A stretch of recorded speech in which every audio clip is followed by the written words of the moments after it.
की बात। 67, मुझे पता है 11/77 जाएगा, यानी कि 67 दशमलव आएगा, पहला ऑप्शन उत्तर। ठीक है, चलिए एक ही सवाल करवा रहे हैं इस टाइप का, ये बताओ सवाल नंबर 12 किलोमीटर का 34% क्या है? 12 किलोमीटर का 34% क्या है? देखिए बच्चों, इस सवाल में जो नंबर है 408 हर जगह सेम है, यानी कि केवल 0 का फर्क पूरा करना पड़ेगा। 12 किलोमीटर का 34% क्या है? और आंसर बताना सेंटीमीटर सेंटीमीटर सेंटीमीटर में आपको आंसर बताना है। सबसे पहले आप मुझे बताओ कि 12 किलोमीटर होता क्या है? बेटे 1 किलोमीटर में 1000 मीटर होते हैं, 1000 मीटर, ये बात तो जानते हो। 1 किलोमीटर में 1000 मीटर होते हैं, 1 मीटर में 100 सेंटीमीटर होते हैं, सेंटीमीटर। तो 12 किलोमीटर का मतलब 12,000 मीटर, ये आ गया मीटर में। 1 मीटर में 100 सेंटीमीटर होते हैं, तो 12,000 मीटर को भी सेंटीमीटर में अगर बदलना है तो 100 से गुणा करेंगे, ये आया सेंटीमीटर, ये सेंटीमीटर में आ गया। मुझे क्या निकालना है? इसका 34% का मतलब गुणा, इस लंबाई का 34% निकालना है। 34% मतलब 34% से गुणा कर दीजिए। मेरे प्यार में परसेंट से 2 जीरो कट जाता है, ये 2 जीरो खत्म हो गया परसेंट से, मैं बता चुका हूं। अब आप देखो, आप गुणा करिए कुछ भी, 12 की गुणा होनी है 34 में, गुणा करोगे तो एंड में तो 3 जीरो आएगा। जब यहाँ पर 3 जीरो है तो आंसर के एंड में 3 जीरो आएगा। एक ही ऑप्शन ऐसा है जिसके एंड में 3 जीरो है, ये आंसर हो जाएगा। मुझे आगे पूरी कैलकुलेशन की कोई जरूरत नहीं है। मैं आपको ये सिखाऊंगा कि पूरी कैलकुलेशन ना करके जब हमारे पास ऑप्शन होते हैं तो ऑप्शन का इस्तेमाल करना सीखो साथ के साथ। थोड़ी तकलीफ होगी आपको समझने में, लेकिन वो तकलीफ धीरे धीरे धीरे धीरे जब आप अडॉप्ट करते रहोगे तो आपकी स्पीड अपने आप ऑप्शन से एलिमिनेट करने वाली बन जाएगी कि भाई मैं क्यों गुणा करूं, मुझे गुणा करना ही नहीं है। 12 की 34 में गुणा होती रहेगी, 12 में 1000 है, 3 जीरो आ रही है एंड में, तो आंसर के एंड में 3 जीरो आएगा, यही आंसर होना चाहिए। गुणा करने का समय ही नहीं है, ना करनी है। आगे चलते हैं, सवाल नंबर है 9 आपके सामने का। ये भी जीडी के पेपर का पूछा हुआ सवाल है, हालांकि थोड़ा पुराना है। करो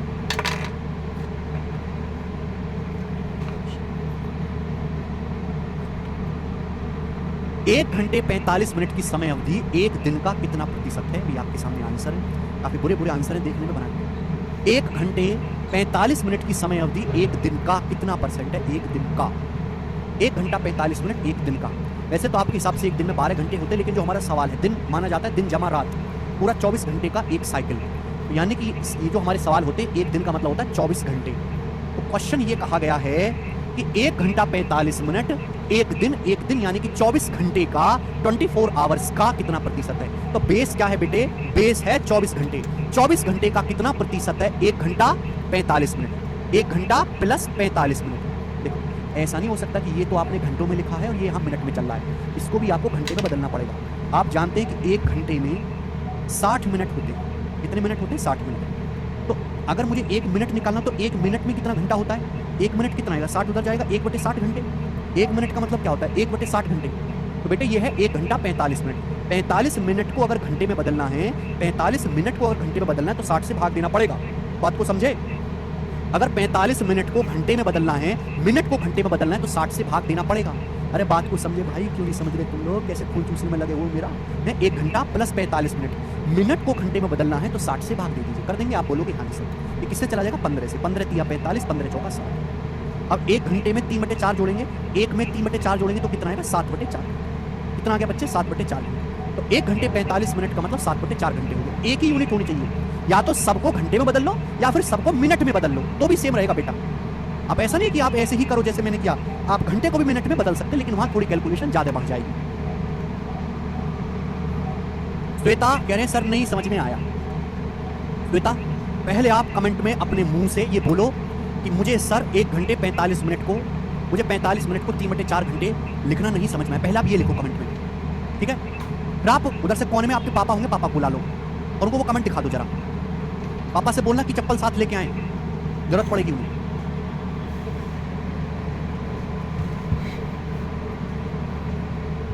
श्वेता पहले आप कमेंट में लिखो सर 45 मिनट को 3/4 घंटा 60 से भाग करके मुझे नहीं समझ में आया। ये बात पहले कमेंट में लिखो आप, फिर पापा बुला लो उधर कोने से और उनको दिखा मोबाइल में, किस देखो पापा लिखा मैंने, फिर वो अपने आप देख लेंगे क्या करना उन्हें।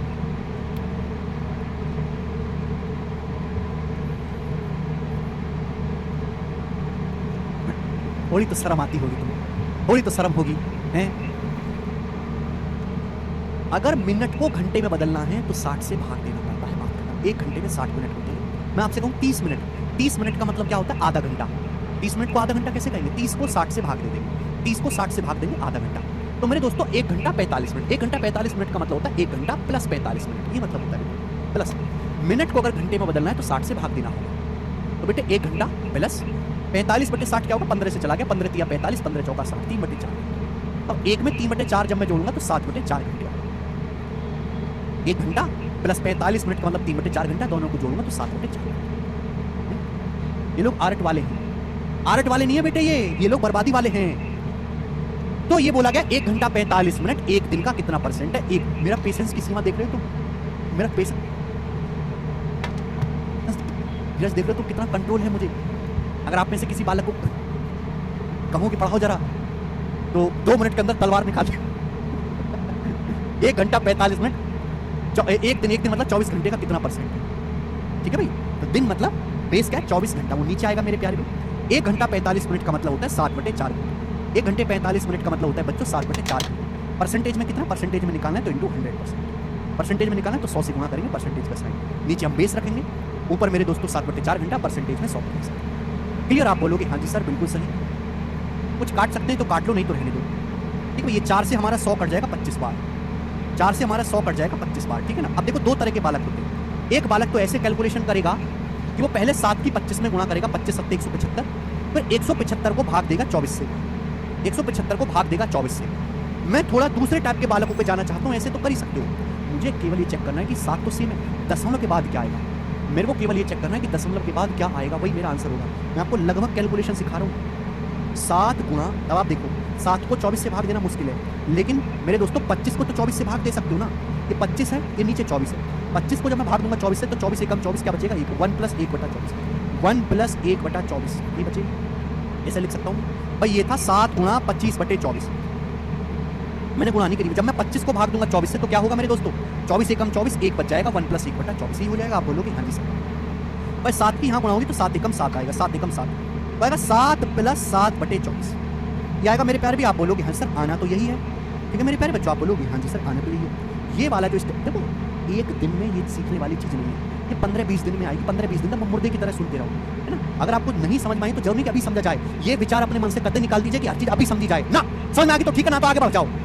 ये स्टेप आपको लिखना नहीं है, दिमाग में सोचना है, दिमाग में सीधा यहाँ से आपको यहाँ पे छलांग मारनी है। अभी नहीं होगा, धीरे धीरे होगा, धीरे धीरे आपकी कैलकुलेशन मजबूत होती जाएगी। तो 7 में 7/24 जोड़ना है, बताओ क्या आएगा। अगर मैं 7 को 24 से भाग दूंगा, 7 को 24 से भाग दूंगा तो 3 से तो छोटा ही नंबर आएगा ना बेटे। अगर मुझे पता 24 × 72 होता है, मुझे पता 24 × 72 होता है, 24 × 72 अगर 24 की 0.3 में गुणा की जाए तो 24 × 72 क्या आएगा, 7.2 आएगा, 7.2। 24 × 72 होता है, अगर 24 की 0.3 में गुणा की जाए तो 7.2 आएगा। ये 7 है, 7। यानी कि अगर मैं 7 को जब 24 से भाग दूंगा तो अगर ये 7.2 होता, 7.2 होता 7.2 तो कितनी बार जाता, 0.3 जाता, 24 × 72 0.3 जाता, लेकिन ये 7 है तो 0.3 से कम आएगी वैल्यू, 0.3 से हल्का सा कम, 0.3 से हल्का सा कम ये ऑप्शन नहीं है, 0.3 से हल्का सा कम ये ऑप्शन नहीं है, ये 0.3 से काफी कम है, 0.2 के नजदीक है, ये ऑप्शन 0.3 से हल्का सा कम है, 0.3 से हल्का सा कम 0.29, इसका आंसर होना चाहिए B। मैंने कोई भाग करके नहीं देखा, आपको समझाने में करूँ पर 10 मिनट लगेगा, करने में 10 सेकंड लगेगा। समझाने में और करने में बहुत फर्क है, ठीक है। ये सारी चीज मैंने आपको लिख के समझाई, बहुत समय लगा आपको, बहुत लेंदी लगा होगा, लेकिन जब एक दिन आप इसके खिलाड़ी बन जाओगे ना, कैलकुलेशन के खिलाड़ी, तो ये चीज 1-1 2-2 सेकंड में आएगी, 2-2 सेकंड। कौशल जी आंसर अप्रोक्स है, लगभग भाग। 7 तो 24 से भाग होगा ही नहीं, इसलिए सवाल का आंसर अप्रोक्स लगभग में आएगा। अगर 7 की बजाय 7.2 होता तो क्या होता मेरे प्यारे भाई, 24 × 72 0.3 आता, लेकिन ये 7 है तो 0.3 से हल्का सा कम आएगा, एक ही ऑप्शन है, ठीक है जी। आगे चलिए नेक्स्ट क्वेश्चन, सवाल नंबर 10 बनाए बेटे, जल्दी से बनाओ। अगला सवाल है, यदि 49% ऑफ x बराबर y, 49% ऑफ x बराबर y, तो आपसे पूछा है y% ऑफ 50 इसके बराबर है, 4 ऑप्शन है आपके सामने, बताओ। बिल्कुल सरल सवाल, इससे आसान सवाल कोई बन नहीं सकता। सवाल में बोला गया है कि 49% ऑफ x बराबर y, सवाल में आपको y का मान दिया, पूछा है y% ऑफ 50, आपसे पूछा है y% ऑफ 50 है क्या, ये है क्या, y का आधा ही तो है। y% ऑफ 50 का मतलब क्या है, 50% ये y का आधा ही तो है, 50% मतलब आधा, यानी कि मुझे y का आधा पूछा है। मेरे पास y का मान है, आपसे y का आधा पूछा, अगला टाइप आ गया, अगला टाइप, तो y का आधा 2 से भाग दे दो दोनों तरफ, लेफ्ट साइड में राइट साइड में दोनों तरफ 2 से भाग दे दो।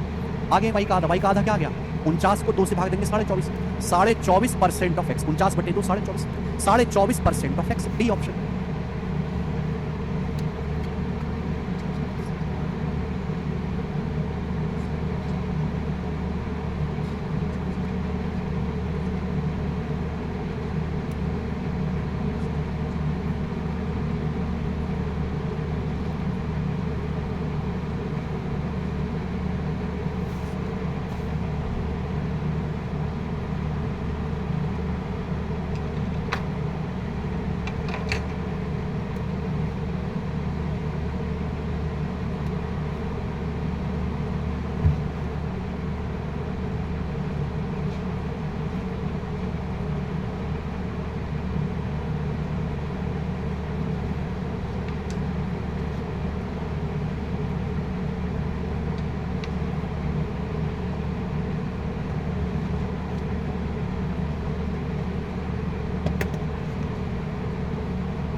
ठीक, अगला टाइप है मेरे प्यारे भाई आपका, अगला टाइप, ठीक है, बिल्कुल टाइप बाई टाइप मैंने डाले हैं सवाल। 24.5% ऑफ एक्स।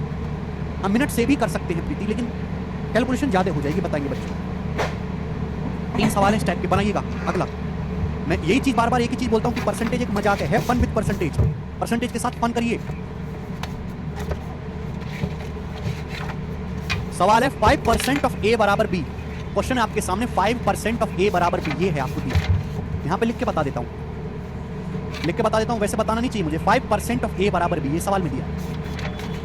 5% ऑफ ए बराबर बी। इंग्लिश में पढ़ेंगे, इंग्लिश में, हिंदी में सब उचड़ पुचड़, सब गड़बड़ होता है हिंदी में। हिंदी में पता नहीं चलता क्या है। 5% ऑफ ए बराबर बी। आपसे पूछा क्या? आपसे पूछा b% ऑफ 20, b% ऑफ 20 से। यदि 5% ऑफ ए बराबर बी है तो b% ऑफ 20 किसके बराबर है? b% ऑफ 20 का मतलब बेटे गुणा आगे पीछे सब गुणा ही, तो ये सब गुणा है, सब गुणा है, ये सब गुणा है, सब गुणा, गुणा आगे पीछे कैसे भी करो कोई फर्क नहीं पड़ता है। 20%, 20% क्या होता है? 1/5।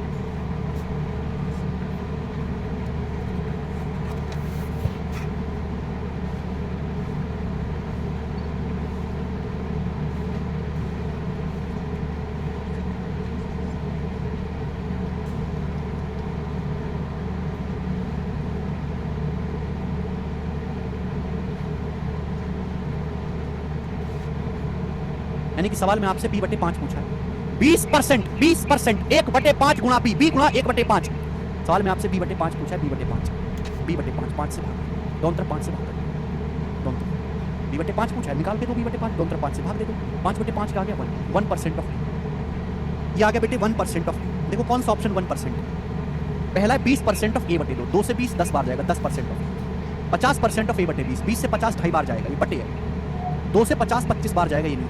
20% ऑफ a/20, 20 से 20 कट जाएगा, 1 आएगा, 1% ऑफ, ये आंसर। डी ऑप्शन है 1% ऑफ, ये आंसर। ठीक है बच्चे, 1% ऑफ ए। समझ में है ना? देखो वैसे तो इस सवाल का आंसर ये है, लेकिन ऑप्शन में इस तरीके से लिख के नहीं दिया है। ऑप्शन में जो है बड़ा ही अजीब तरीके से लिख के दिया, तो हम ऑप्शन को चेक कर लेंगे कौन से ऑप्शन 1% ऑफ ए है। ये वाला ऑप्शन है 20% ऑफ a/20, क्योंकि 20 से आपका 20 कट जाएगा। a/20 का मतलब ये होता है बेटा a/20, ठीक है ना? 20 से आपका 20 कट जाएगा, तो क्या बचेगा? 1% ऑफ। चौथा ऑप्शन आंसर। बढ़िया सवाल है, अच्छा क्वेश्चन है।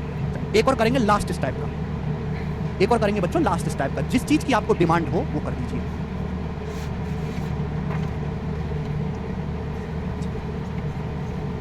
सवाल नंबर 12, एक और लास्ट इस टाइप का बनाएं। सवाल है यदि x% of a is the same as y% of b।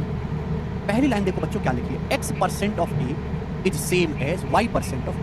देखिए बच्चों, x% of a, x% of a is same as, same as का मतलब बराबर, x% ऑफ a बराबर है y% of b, y% of b। Clear है? तो आपसे पूछा है z% of b will be, z% of b क्या होगा, ये आपसे पूछा गया। आपसे क्या पूछा गया बच्चों? z% ऑफ b क्या होगा। क्लियर है? सवाल में जो दिया गया है वो ये दिया गया कि x% ऑफ a सेम है y% ऑफ b। आपसे पूछा है z% ऑफ b क्या होगा। z, आपको z% चाहिए बेटे, ये तो y% है। आपको y तो चाहिए नहीं, आपको z चाहिए, तो y को यहां से ले जाओ, y को यहां से छुटा लो। y यहां क्या है? गुणा में है। जब यहाँ y गुणा में है, जब ये लेफ्ट साइड आएगा तो भाग में आ जाएगा।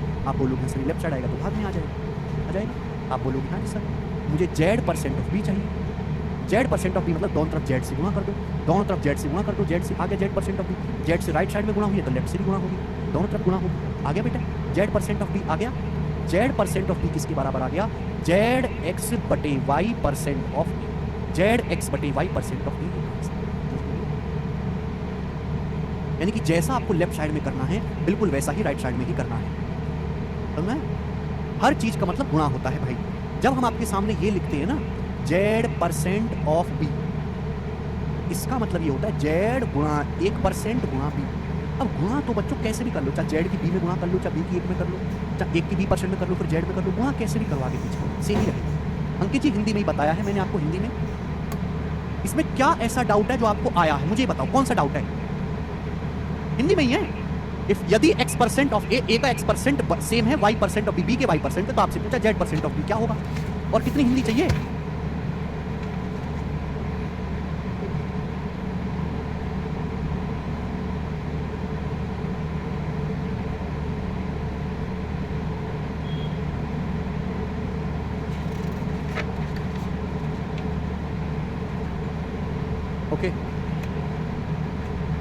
ओके, परसेंटेज कब खत्म होगा? अरे भाई सुजीत अभी तो शुरू भी नहीं हुआ, तुम खत्म करने की बात कर रहे हो, अभी तो शुरू भी नहीं हुआ सही से। ठीक है, चलो तो देखो इस टाइप के मैंने आपको 3 क्वेश्चन कराए, 1 फिर 2 फिर 3, तीनों एक ही बेस्ड सवाल है। मैं इसलिए प्रैक्टिस ज्यादा करवाता हूं जिससे कि आप समझ में आए, जैसा लेफ्ट साइड में जो सवाल की डिमांड है वो पूरा करिए बस। ठीक है ना, जैसे आपको इस सवाल में पहला मैंने सवाल लिया था, आपको क्या दिया था? y का मान दिया था, जबकि आपसे पूछा क्या था? y% ऑफ 50, यानी कि 50% मतलब आधा, y का आधा पूछा था तो हमने दोनों तरफ आधे से भाग दे दिया। जो चीज हमसे पूछी जाएगी हम वही करेंगे, अपने हिसाब से काम नहीं करना, सवाल के हिसाब से काम करना। अरे भाई क्या तकलीफ हो गई आपको?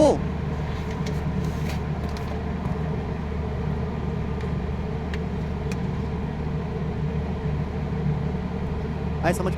नेक्स्ट आगे चलेंगे दोस्तों, सरल सी बात थी आपके सामने। सवाल नंबर 13 यहां से कल बताऊंगा, अगला टाइप है, अगला टाइप मैं आपको कल बताऊंगा। रिवीजन करके आया करो, घर से पढ़ के आया करो थोड़ा बहुत।